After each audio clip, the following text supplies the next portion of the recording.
Hello, hi, welcome back. If you found you right here, you're obviously lost, but that's okay. Stay tuned. We're still gonna have fun. We're still gonna go with it. So just hold on. I don't think I've ever told anyone or talked about this on my channel before, but I was vegan for a while. I was vegetarian for a while. I've never really enjoyed eating meat even since I was a kid, so I don't really eat meat that much. I'm just not into it. I'm not into animal byproducts. So that's why this topic is really important to me. Today we're going to be talking about Morphe secretly switching the ingredients on their latest eyeshadow palette and making it from a vegan formula to non-vegan formula. This all kicked off when Jen Loves Reviews from Jen Loves Reviews, that's her channel, I'll link it down below, did an in-depth research video because she had a palette. It was the Morphe Jaclyn Hill palette, and she really loved it from 2017. And someone in her family also bought the palette recently and realized, they were like, why do you love this so much? It doesn't make any sense. So Jen looked it up, and she found that the formula had actually changed, and while the original palette was a vegan palette, the new one was not vegan, because it contained carmine, which is crushed up beetles, which, in my opinion, and in many vegans' opinion, does not make it vegan anymore. Now, what is vegan and what isn't vegan can be decided by the individual vegan. I'm not here to gatekeep anyone or tell them that they're wrong if they use bugs but are still vegan. I don't know. That's a debate in the vegan community. It's probably a debate elsewhere too. We're going to leave that as it is. But that's how this whole thing kicked off. She realized that the two formulas weren't the same, and while on the website they were different than the original formula, so it wasn't like they had a false ingredient list, they hadn't openly come out and said that, hey, we're changing the formula, it's no longer vegan, we're sorry, if you're vegan, don't buy this anymore. They hadn't come out and said that. That's the main issue that I have with this whole thing, is that Morphe didn't come out and say that they were making their formula not vegan anymore. They were changing it, and so if you have been recommended this and were a vegan, you should really check the ingredient list. Now, I, as having experienced being a vegan before, understand that as a vegan you constantly have to check ingredient lists on everything, but you wouldn't think to check the ingredients list on something that you had bought previously or known of previously that was vegan, right? Because let's say you were a vegan and you bought the original palette because it was vegan, and then you went to rebuy it. You wouldn't think, oh, I should check the formula again, and that's where I think it gets a little fishy for me. However, we get into this conversation of what do brands need to tell us? What are they responsible for, and what are we responsible for? And consumer responsibility is a big topic, I feel, in the beauty community, because there's a very fine line between a brand deceiving you and you just not checking, and who's responsible for checking, yada yada yada yada. And we can blame people or we can blame corporations, it doesn't matter. So, in my personal opinion, I think it's partially the consumer's job to always check. You should always check what you're buying. You should always do your research. However, I understand that doesn't always happen. And especially with something that's so significant as a formula change from a vegan formula to a non-vegan formula. I can understand if you ingested, I don't know, some of the, talc or whatever that's in it, and you don't say that because it's not going to affect anyone. No one's going to not buy it because you used 1% more talc than previously. However, when it comes to the veganness of a product, and thus its cruelty-free status, really, it's very important to be transparent on that and to let people know when that kind of thing is changing, because there are many people who are morally opposed to using bugs or using animals of any type in a product. And by crossing that boundary and not specifically stating, hey, this isn't vegan anymore, you could be putting that person in a position where they could accidentally consume something that goes against their moral code.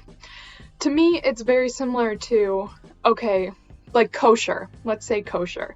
Jewish people eat kosher food, whatnot. You know what kosher is. Let's say you have a makeup brand. Let's say makeup can be not kosher now. You have a makeup brand, and all throughout it's been a kosher makeup brand. And then all of a sudden they switch overnight. They don't tell anyone. They don't make a big deal out of it. They update the ingredients list, but don't make a big deal out of it, and now someone buys it, uses it, realizes that it's not kosher anymore, and now they have a moral upset, a moral dilemma, bad feelings, basically. Because to many vegan people, that is the level that they feel about their cause. I mean, it's their cause, it's what they support. So I think by not coming outright and saying, oh, like, this isn't vegan anymore, sorry guys, but like, you should know if you are vegan, this isn't vegan, and we're sorry, and we adapted the formula. I think that that is what they should have done. I think that would have been a much better business move. And then on top of everything else, it's just customer transparency is so important. And like, you should have like a little warning label on the top of your website or something, because I know a lot of brands do change ingredients, but they should have a warning label on their website or something that says like, hey, like a little pop-up notification, right? Not a warning label, a pop-up notification that says, hey, our ingredients have changed, check the ingredient list. That would even have made everything so much better, because then that would pop up and you'd be like, oh, it's not the same ingredients, I'll check the ingredients. You'd realize it's not vegan, you wouldn't buy it if you're a vegan, if that mattered to you, and so forth. So I feel like just even a pop-up notification would have been so much better. They could have handled this in such a better way. And once again, when it comes to consumer responsibility versus corporate responsibility, I think the corporation is responsible for being transparent about what they put in their products. And if that means like that they have to tell vegans that it's no longer vegan and risk their profit margin because people won't be buying it now, then so be it. Like, you made that choice. However, I also think as a consumer, you should always check out where your things are coming from, no matter what, because you'd be surprised at the level of mind-boggling, like, the ways things come into your life that you might not support, you might not be morally okay with. So you should always check, the company should always tell you, and overall the situation was just handled so poorly by them by not making it clear that there was a formula change and just kind of letting people decide for themselves, because they didn't even leave the original ingredient list up. Jen, who did the research, had to go to Temptalia, I believe, and look at Temptalia's old photos of the ingredients list for the palette. So they didn't even leave the ingredient list up, like the old one. So you would have no clue to like even know to check that it had changed.